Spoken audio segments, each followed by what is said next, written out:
Welcome to Subject to Change. I'm Jody, and I'm here with Lauren, Doug Reilly, and Emma Sarnacki, so we can learn about the 2041 project, which was created at SUNY Oneonta. My name is Emma Sarnacki. I just graduated from SUNY Oneonta in May, and before that, I was the graduate intern at the A.J. Reed Science Discovery Center, of which Doug is the director. And my involvement in this project was really from the inception of it. I was involved in the very beginning, and I played Nadej Moon in the podcast, the 2041 project. My name is Doug Reilly, and I'm the director of the A.J. Reed Science Discovery Center at SUNY Oneonta. It's a hands-on science museum and science outreach organization that's part of SUNY Oneonta. I'm speaking here today, I guess, as the now principal creative lead on the 2041 project because Emma so rudely graduated and her leaving is just devastating.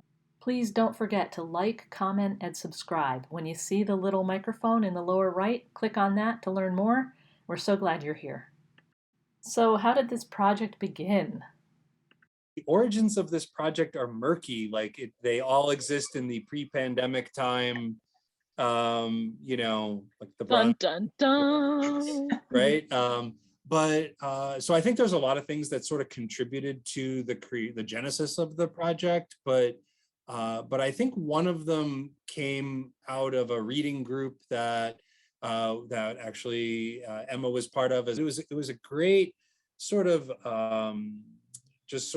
focus group, and one of the many sort of things that came out of that is just how depressing our situation is, like how deeply grim it really is, and how that's really significant as we try to stare it in the face and come up with a response. That was sort of the genesis of the project idea, was to recognize that it is kind of larger than all of us. And there was one writer really beautifully put it that it was just like it's something so big and something that, like, specifically Western thought is just not prepared to even discuss, because like Western thought is so sort of based on this idea of progress and things moving forward and getting better, and the collapse of it all is not something we can easily imagine. Wow. And wow. Culturally, what?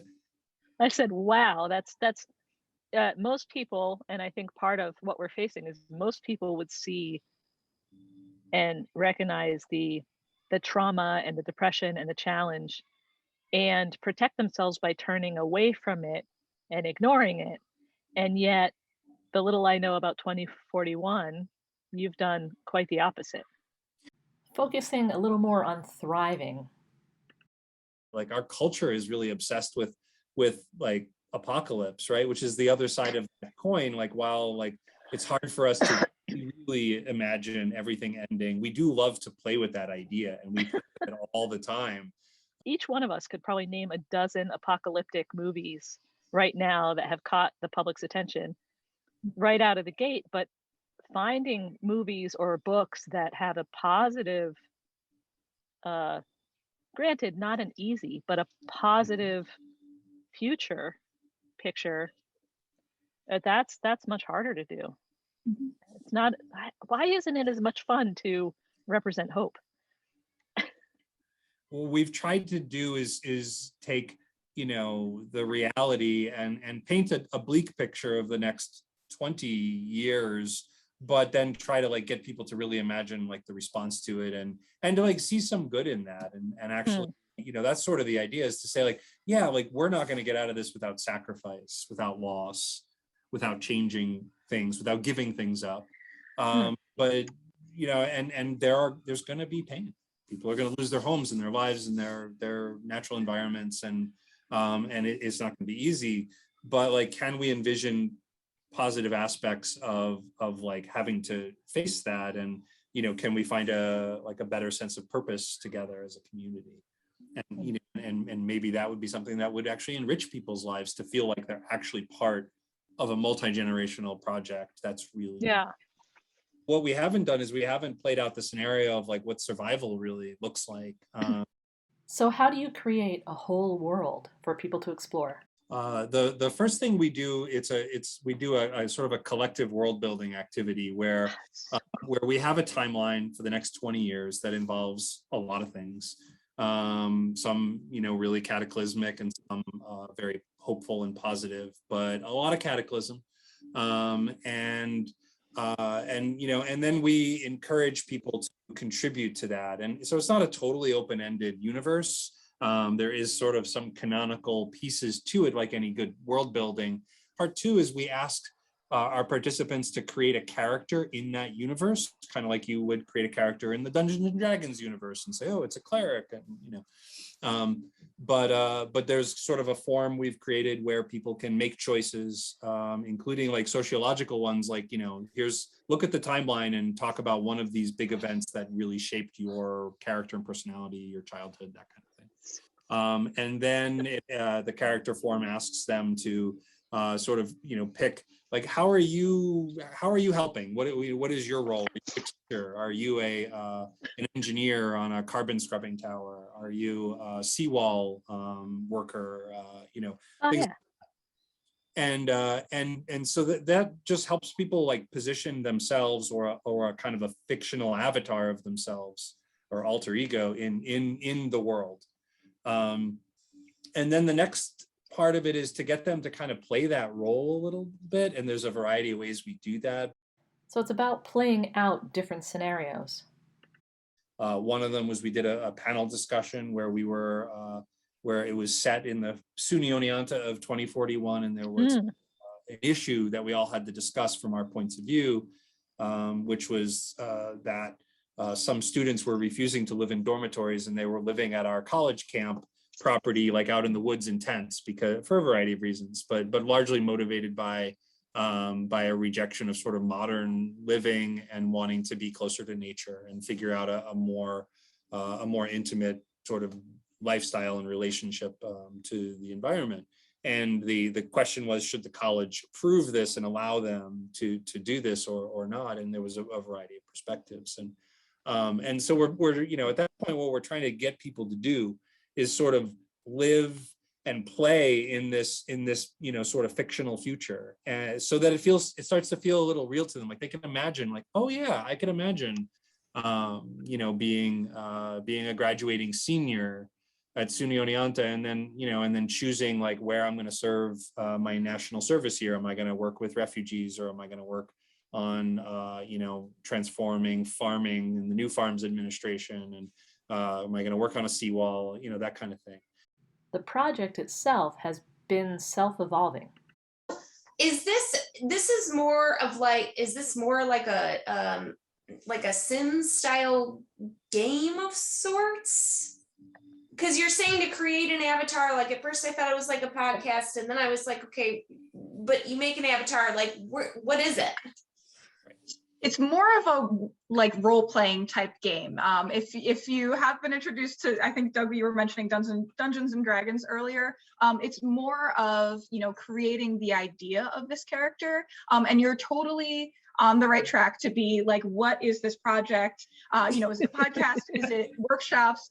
That's a question we are constantly asking ourselves as well, because we have this concept, and it initially started as a singular conference, a singular world building conference. And then that went so well that we just got so excited about it. And it grew and grew, and we got this idea for this podcast. And it's all grounded in the same timeline. It's all grounded in the same world. And then all of these sort of off-branching projects are different ways of interacting with that same world. And so by creating a character, you're creating a character who lives within that same world. And so these workshops are a place for new collaborators and new participants in this project to come in and start to introduce themselves and familiarize themselves with this world, so that they can sort of share that pre-visualization of that positive future that we were talking about earlier. The people taking part have some self-determination. So here's what I absolutely love about this idea. And I know you just said it's not The Sims, so I'm going to take that into consideration. But I have more and more students every single year that enter into design programs because they've played The Sims. I recognize it's not the same thing, but it's kind of following that track, right? It's this idea of going in and be able to envision a world or build a future in which you are a participant, you are the creator. And so I can see how this would almost get people thinking a lot bigger and expanding and kind of flexing into this role of, you know, creator or problem solver by the time while they're in college, maybe once they're out of college, you know, depending on what that could be. So that's fascinating. And I think it's exciting. It's actually really cool, because one of the things that we've heard in other conversations is how education has become, and mostly at the high school level, I would say, but also in college, has become very prescriptive and curriculum based. And there's not an ability for students to feel like they're setting the pace or the direction. And this is doing exactly that. It's reconnecting people of all ages. You said it's multi-generational. It's reconnecting people to the power in their own choices and their own impacts, which can help heal one of the problems we're having with climate change, in that it's so big that people just want to duck and cover. Actually, we've been able to watch the way that this project has seemed to serve as a sort of, I don't want to say therapy, but an outlet for people to grapple with their feelings of isolation and trauma right now. And the engagement leads to some self-healing. We encourage these students to create characters in this world so that they can start to interface with it immediately in a way that's personal for them. And when we first started doing it, you know, students were sort of gravitating toward we call them convergences in the timeline, you know, the positive moments of this timeline where there are moments of hope. But the more this has gone on, and the more that this, you know, trauma and isolation of the pandemic has started to seep in, we noticed that more and more students were gravitating towards these moments of trauma in the timeline, and we're creating characters that have experienced profound isolation and trauma. And through this timeline and through this world, it seems that these people have been able to, you know, toy with these feelings in, you know, this world that's adjacent to their own, and a character that's adjacent to themselves. And wow. Lauren, you were talking about how so many of your students you see are gravitating toward this creator role.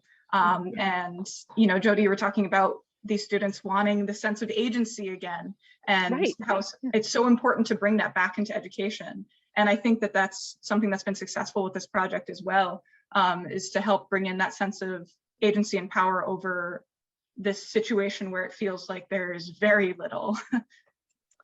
There's a little bit of, well, I don't think you were prescient, but I think you created a framework that is incredibly adaptable to circumstances, whatever they may be, which to me is what sustainability is all about, right? Let's hear about some of the connection points. So how are you reaching out and finding finding audiences? Do you have to be trained on it? Like, how does that aspect work? We haven't really formalized it yet. We're still really developing the timeline and the workshop process, and trying to figure out, like, we're still in the process of figuring out the gamification of it, or the simulation part of it. Mm-hmm. And you know, and we're based at a college, and so that's been our main audience. And so we've been pulling classes and students in, and we've been trying to create a variety of sort of implementations of this project. Like, we had art students, digital art and illustration students, like illustrating either the podcast episodes or trying to help us figure out what, like, the public art might look like in 20 years if we had something like a Green New Deal. And if we think back to the original New Deal, all the posters and things like that were produced as an effort to pay artists, but also to spread information. So we've done art projects. We've got this podcast, which is basically a vehicle to onboard people into the world and get them interested in some of the ideas that inform the timeline. And then we have our workshops that we do.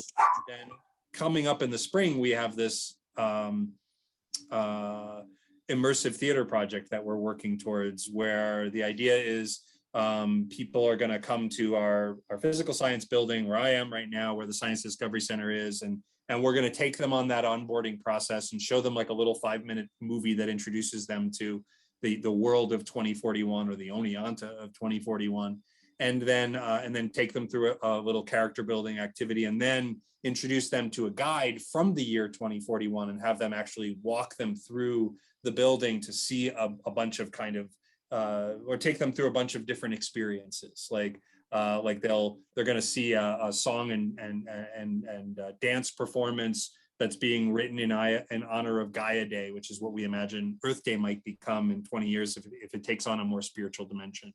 They're going to see a ceremony, which is somebody at the college announcing where some students are going to be serving their national service year. So it'll be sort of, witnessing that kind of an event. Things like that, where they can actually kind of like experience this world through like theater, and then the whole time the guide is sort of interpreting this for them, but in character. And where do you see this going? Eventually we'd like to package it somehow in a way that it could be ported into classrooms. We'd love to be able to with high school. I teach a class on green building rating systems right now, and I get that's like almost like backwards thinking, but I challenge my students all the time, because we talk about innovation credits and that sort of thing, and I challenge my students just even the concept of thinking more critically. Meaning, I say, we're just talking about shower rooms for bike facilities and in a shopping center, and how that could be deemed as an unsafe place. So what are the thoughts that we think of to make it a safer place? And we have to, it takes a minute, but we get them going. And I want them to think bigger than just a shower room. I want them to think as big as you're thinking. So let me know when you're ready for a test run, and we'll run it through my class. That'd be great. I think we're actually pretty close to being able to do that. I can share with you some of the materials that we already have ready, and maybe you can help us think through that last piece of it, which I think can be very flexible. It's sort of like, once you have the universe and the characters, then what do you have people talk about? And they could talk about anything. We're getting ready to do a workshop with our fashion industry and design students here at SUNY Oneonta, and it's going to be a very focused workshop on the future of fashion. So within the 20-year timeline of these global events, what happens with fashion in 20 years? And of course, that's a big, important question, because fashion is such a gigantic polluter and a big challenge to sustainability. So it is actually pretty flexible. Describe some of the big goals of this work. What kind of skills do you hope that this imparts to the people who are engaged with the process, as being at an educational, a higher ed facility? Is there like a goal set that you have front of your mind or back of your mind? We are still working with art students, as Doug alluded to earlier, who are still creating that visual culture. Like, for one of the panel discussions, they created our virtual backgrounds, which were so cool. I think I was in like a hydroponic room as part of a living learning community. It was so cool. And so in those classes, those would be similar goals in creating that visual culture. But in, like the audio art production classes, those goals we're developing those, right alongside the professor who is, using this project and meshing it with their own educational goals. I think it's case by case. Doug, do you have anything to add to that? Yeah, no, I think you're exactly right. That points to the sort of the applicability, the wide applicability of this. I don't even know if I should call it a pedagogy, but And we find out there are even bigger goals. I would say there is a basic sort of skill set there, which I think goes back to, Lauren, what you were talking about when you were talking about your students, and that how you wished that they could think bigger than like these narrow things. And I think that's the kind of skill that we're trying to develop at a societal level, is the ability to envision these giant changes and then to kind of embrace that. And a part of it was just a reaction to like let's talk about climate change, and then we talk about recycling for a little while, and it's like, that's not going to do it. That isn't going to, like, we got to talk about how we're going to feed ourselves without using oil. We got to talk about how we're going to replace with something that's not going to destroy our world, right? These are huge, systems issues that we have to rethink. And so to encourage people to freely kind of just imagine things, and for those of us who grow up like reading a lot of science fiction, we do this all the time. Tell us about the biggest goal for this work. We just vision what is what does a human colony on Mars look like, and you're just wide open. But a lot of people don't do that kind of imaginary play. But I think it's really important because it allows you to create a coherent vision for the future, and then what we call backcast, like think back from that to the steps you need to start taking now. So I think that's sort of the core competency that we're really looking at there, is that ability to think creatively. And it's just something like any of us who have worked in the realm of institutional change realize how valuable and rare that is. Creating a 5-year strategic plan is like a big deal, but our world needs like a 100-year strategic plan right now. Right. Would you call this solar punk? Solar punk. Have you heard that term before? And your project is really adjacent, at least, to solar punk, which is envisioning a positive future informed by all of the challenges we have on our plate right now. It's fascinating. Yeah, there's we're aware, and so there's aspects of our future timeline that are very like solar punk or wind punk. There's a whole little like sub community that we imagine in the future. We call them the winders, and they're like this sort of nomadic people that take care of the wind farms. And like they're kind of a weird amalgamation of like different groups. Like there's like Amish contingent, and like that's coming out of a lot of sort of reading and like in the various punk genres, for sure. And it's really cool. It's interesting that our future timeline is very heavily reliant on sort of large systemic like infrastructure things that are undertaken by the federal government. Like, so we have this Green New Deal framework, which we recognize as one like important approach, but I think like Emma and I, like our allegiances are much more like sort of locally based, and we love these ideas of how are people innovating, creating communes, and actually actively living alternatives. And so we're trying to bolster those parts of the timeline as well, so that that could be an entry point for people too, because it's going to have to be both and, right? Not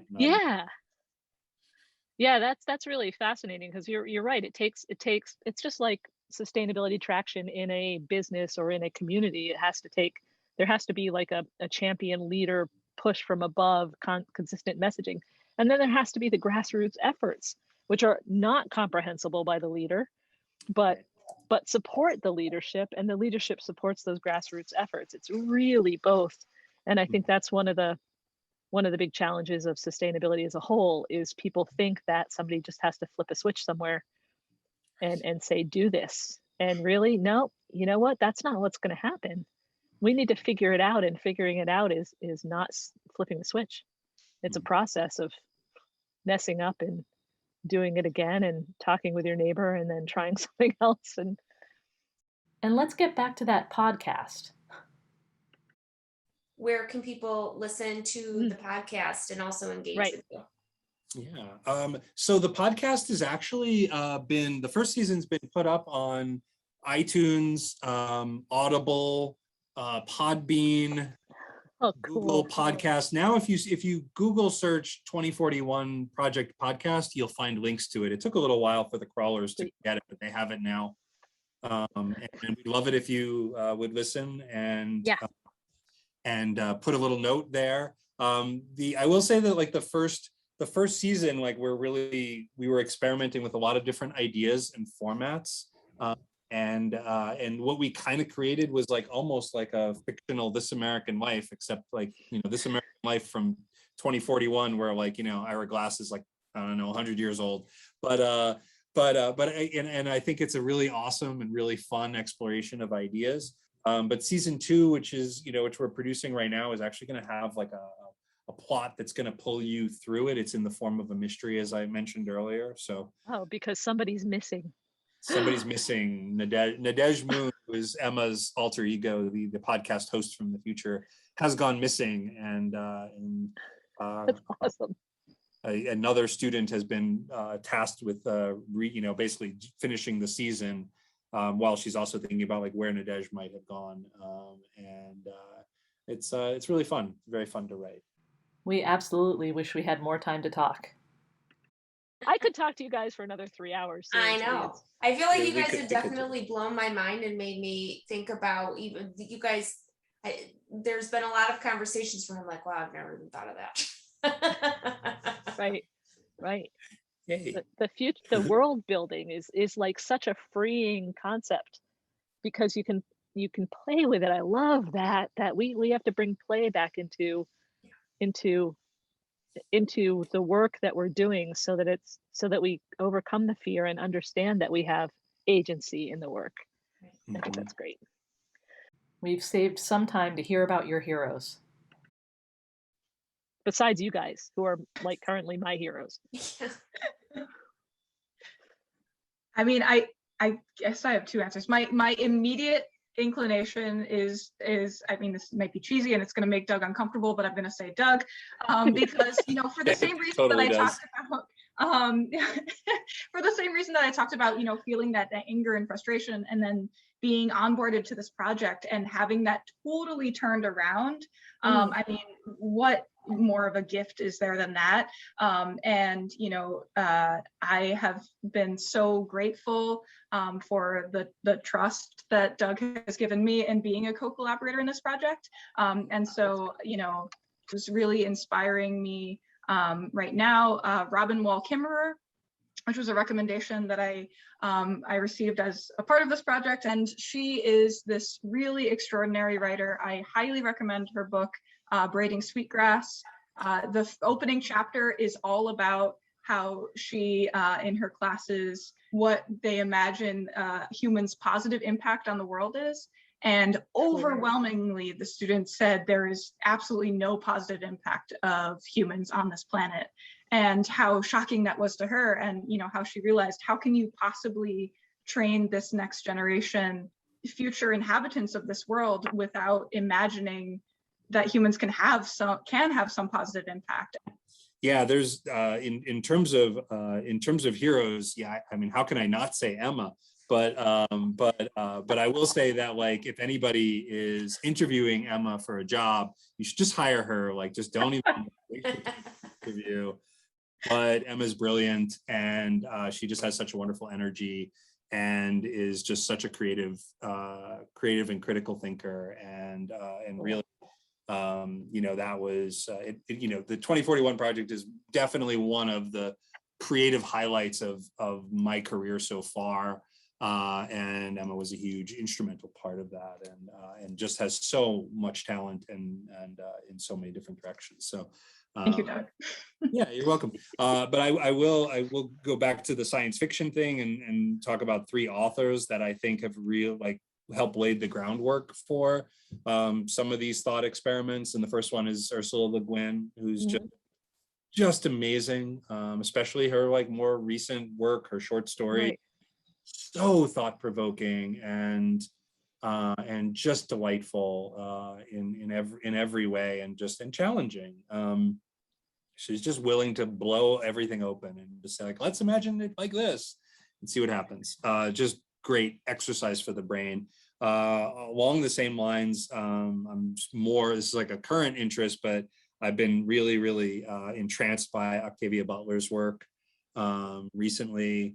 And then seeing cultural artifacts or cultural production that seems to be really drawing from that. I'm really thinking of Lovecraft Country, which I think draws so heavily on a lot of the spirit of what she was trying to do.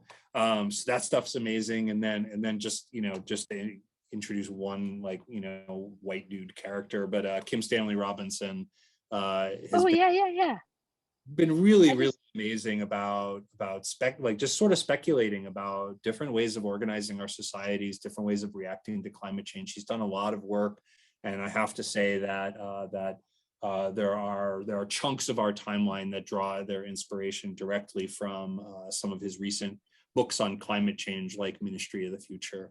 And he's great to grab an idea and say like, hey, what if it was like this? And you know, some of those things were like, oh yeah, that needs to be part of this future. And so he's really good. See, this is the problem with talking with academics. I end up with a list of reading that's like longer than my arm, which is fine because I'm like a voracious reader, but still, it's a long list. Let's see if we've discovered what's most important here.